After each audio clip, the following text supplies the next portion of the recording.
Hello everyone, today we are going to learn basic Microsoft Word tutorial how to add a header. If you want to add header, you can double click in the top and will be show for the header.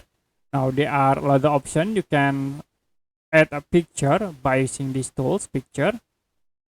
You can open your picture like I will use this picture, click insert and then you can resize the picture, make into front of text. This is front of text, or you can set default and you can move into center point by using these tools and click outside twice to close from the header.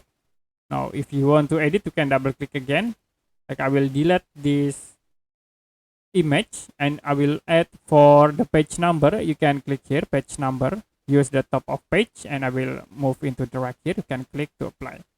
You also can set for the margin in here. You can move to the top a bit like this, and I will move in here to the bit.